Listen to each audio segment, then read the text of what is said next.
Well, good day. Welcome to another Well Dwellers Moments, where I talk about disability, dignity, and hope here at the bottom of the well. My name's Eric Freiberger, and you are here with me in Treaty 7 lands, Calgary, Alberta. And I'm excited to maybe share a few of my experiences from the past couple weeks with you.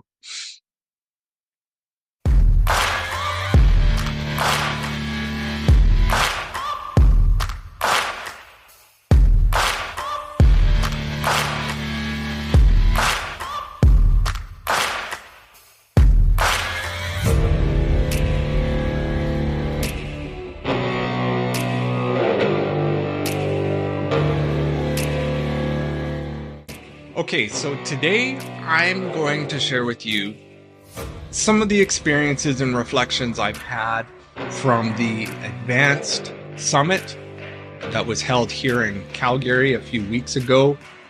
It was a conference that mainly focused on evangelism, and I had the opportunity to be a part of it thanks to the support of my First Alliance Church community. It gave me an opportunity to kind of expand on my understanding of evangelism within a disabled context, but it also allowed me to catch up with my old friend Alan Hirsch, who is in town for their summit, to present some of the wisdom that he has gleaned over the years and written about in a number of his books. But let me first start by just telling you that my personal feeling is I completely suck at evangelism. No matter what gift profiling test I take, it is always at the bottom of the list within my identity structure. So what really gives with this? Am I really that bad at it? Or is the church looking for a certain kind of evangelism that is not in my gifted identity? Maybe you might find your own thoughts or opinions around that by the end of today's episode. So I'll start by saying I must admit to being a little uncomfortable there at the summit throughout the presentations and a number of the encounters. Yes, I was the only one there who was in a wheelchair, but that wasn't it. Sadly, that is a common reality I've experienced for most of my life in church leadership events. And perhaps that says something about evangelism and the inclusive systemic struggles with ableism in the church today. No, my uncomfortability really came from listening to some of the old language around our tabletop discussions that I was a part of, which, for the most part, seemed to focus on getting the unchurched into the church and converting the masses to a membership status. It was like nothing had really changed culturally since my early childhood in the 80s and 90s, which for me was not really great news to hear. That is not to say that the summit was a complete wash. It simply framed my being there with a reality and knowing that radical evangelism for and as disabled people is not about increasing church membership. Radical evangelism must begin by us embodying the marks and life of Jesus amidst an ableist social society and the people God has placed us within. To explore the state of the church's evangelism, perhaps a key question we might ask ourselves is, if the marks of our evangelism do not create space for disabled people inclusively, enter the daily lives and activities they are a part of, address the oppression and injustices they struggle against, both physically and socially, and probably spiritually too, and acknowledge the presence, wisdom, and strength of Jesus within them, is it really truly the gospel? Ultimately, authentic evangelism is radicalized when we are willing to see its markers placed amidst the people who are at the bottom, the edges, and the greatest margins of our social communities, and not within the membership or attendance of Sunday morning church services.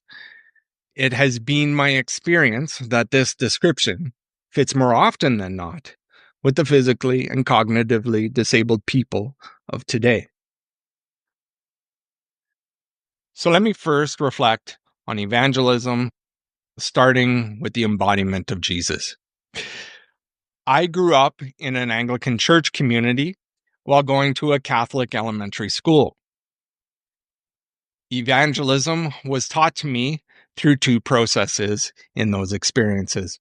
The first was a school catechism, and the second was more an evangelical system of repentance for sin, acceptance of Jesus as embodied in the church leadership and authority or clergy, and participating in the sacramental elements.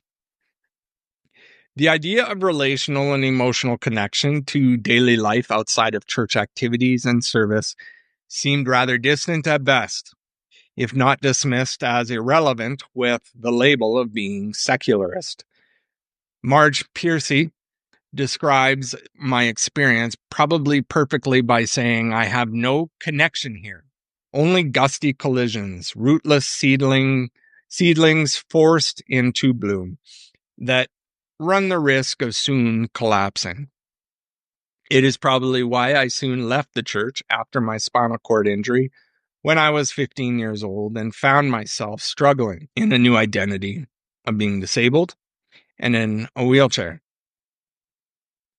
The church simply lacked relevance to my ability to fully participate and be part of my life experience with suffering and in marginalization.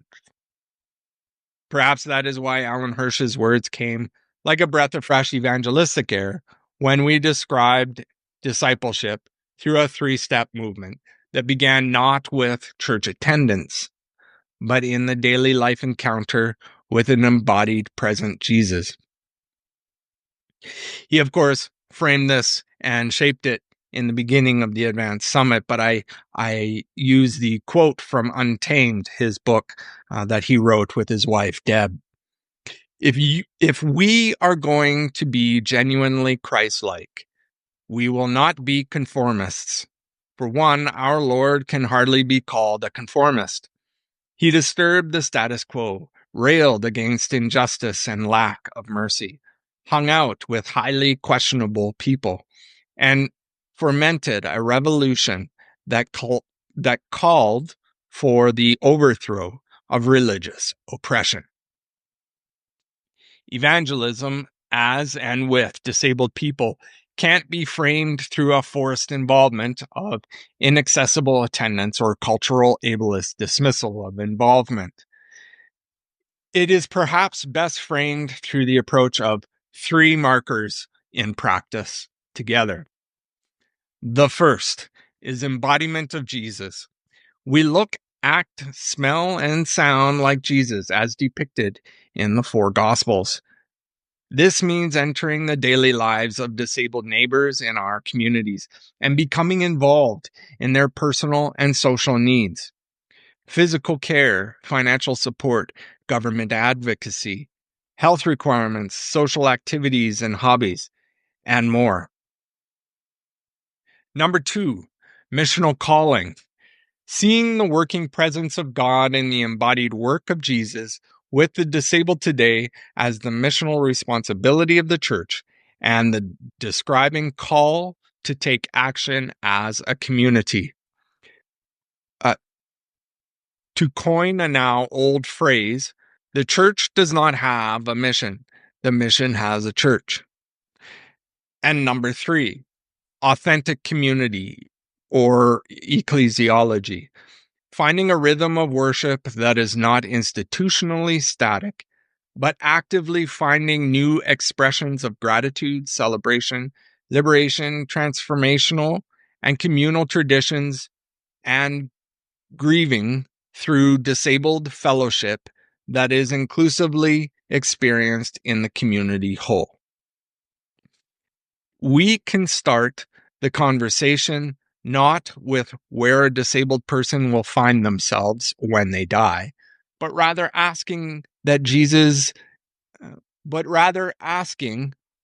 Jesus encountering story do they have to share with us today?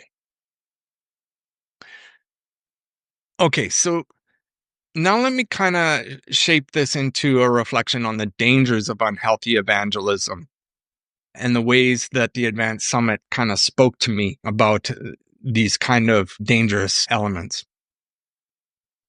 Over 3 days at the Advanced Summit, I found a deep history in several of the conversations I had, including those who bravely smuggled Bibles into China, street ministries like that of Heath Meikle, who live with those on the outskirts of acceptance, and some budding house church ministries that brought fond memories of my own past community practices of belonging and leadership.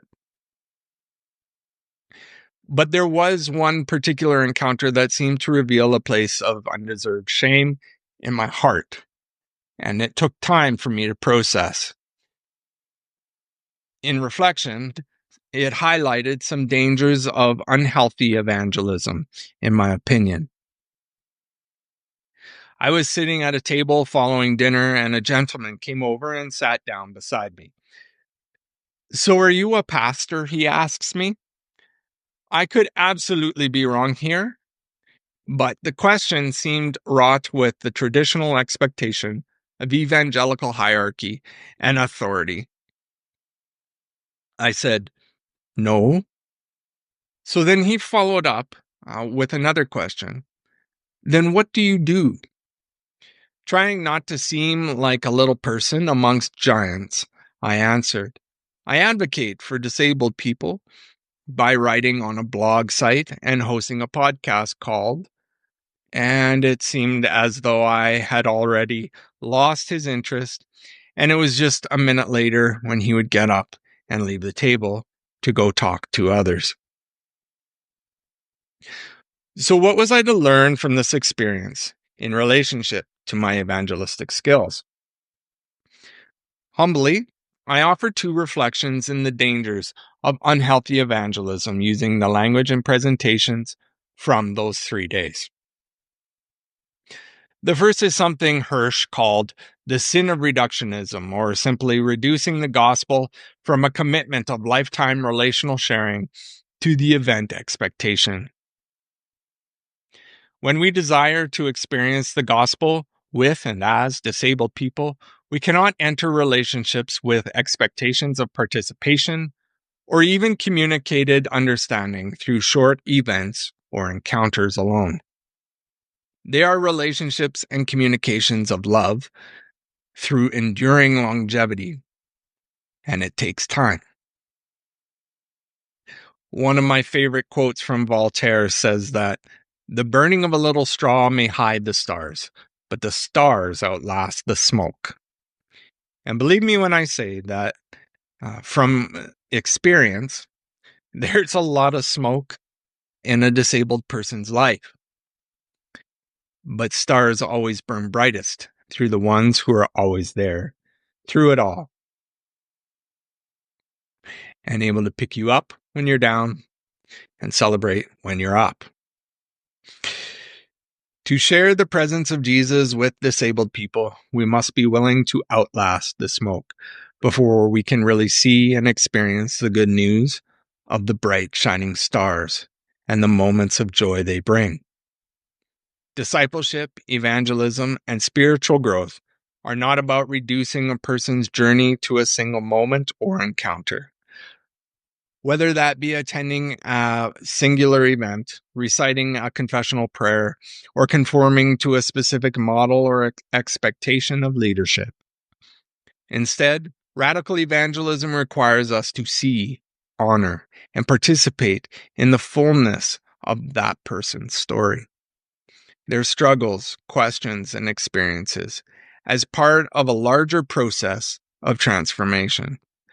When we shift our focus from immediate response to the long-term shaping of a life, our encounters become more authentic, our relationships more rooted in grace, and our leadership more reflective of Christ's own patient and loving way of embodying good news. The second danger I reflected back upon was revealed in a presentation shared by Travis Halawania, from resurgence initiatives.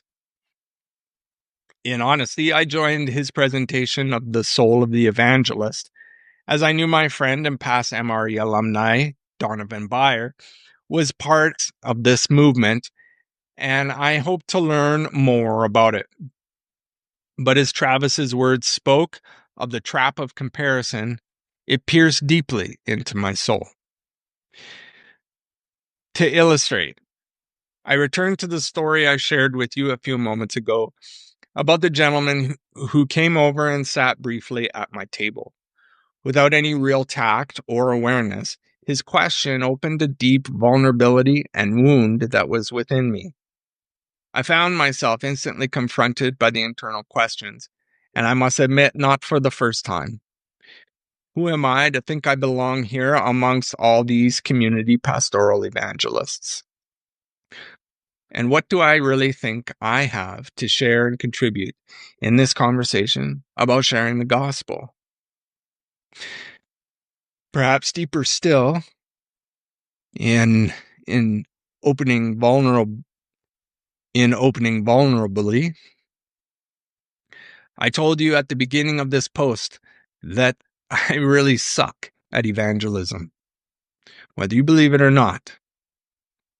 In honesty, after 24 years of ministry and 46 years of life, I don't think I have ever led anyone to Christ. At least not in the sense of confessing his authority as Lord and accepting communal baptism. By assuming I was a pastor by title and seemingly dismissing my meager efforts in advocating for the disabled community as uninteresting at best, I felt very out of place and sensed that I did not belong here.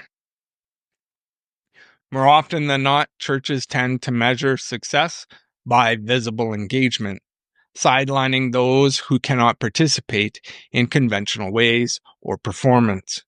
Evangelistic accomplishments, or traditionally what's called fruitfulness, is measured through numerical conversational performance or achievements. Enter in the trap of comparison, and I quickly found myself reflecting the darkness of Saul's internal madness upon myself and upon others while hearing the words metaphorically. Saul has his thousands, but David his 10,000s.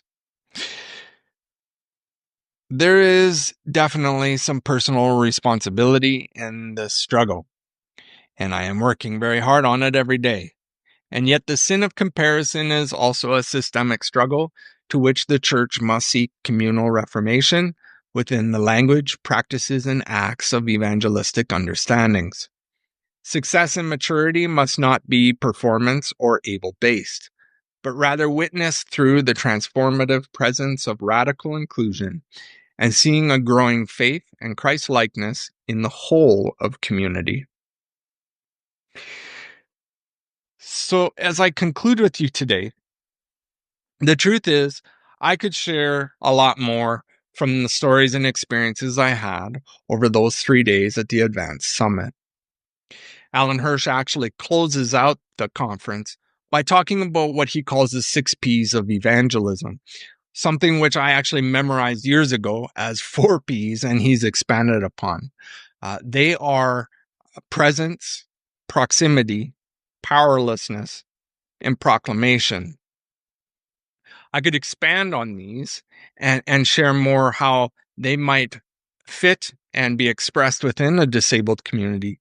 But I think that this episode has really already gone quite deep and is full of a lot of heavy material.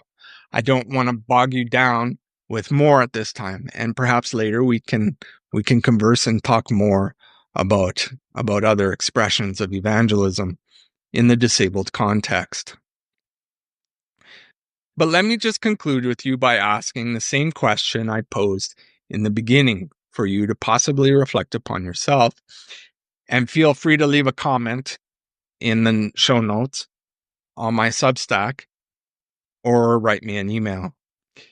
If the marks of our evangelism do not create space for disabled people inclusively, enter the daily lives and activities they are a part of, address the oppression and injustices they struggle against, both politically and socially here in Canada, and acknowledge the presence, wisdom, and strength of Jesus within them, is it really, truly the gospel? And in a last final word, let me maybe make it a little more succinct. And this might be a little bit more aggressive, but a question to ponder. Are we truly sharing the gospel with all people inclusively? Or just making church comfortable for the status quo and non-disabled within it? So that's my well-dweller moment for you this week. I'm sure it's given you a lot to think about. I'm sure you might have more that you'd like to maybe explore and ask me. I am open for comments. I'm open for your thought lines. Please do leave a comment on my Substack on the notes that I leave published. And subscribe to atthebottomofthewell.com so you can keep up with the conversation as I talk more about disability, dignity, and hope, and host others in the podcast. And yeah, so also a little invite to you, my friends at Deeper Communion and over at Ambrose University, and I are excited for the upcoming Good News event that is coming on April 12th from 2 to 4 in the afternoon. It is being hosted live, but it is also hosted online. And I'm hoping to have quite a few out, including church leadership who need to be part of the conversation as to how to bring good news to the disabled in their communities and neighborhoods and the people beyond their walls, but also for us disabled and the people who are marginalized and on the outskirts and the margins of our communities. We need to learn and grow about what it means to be good news too in our rooted lands. So I am leaving a link in the show notes for both the Eventbrite presentation live, which you can register there, or for online as well, a link to register online. And you can be part of it in your own homes. And we want to try and include you as much as possible too. Thank you for listening to my Well-Dweller Moments this week. And I hope it meets you well. And I look forward to seeing you again here on the Well-Dwellers Moment.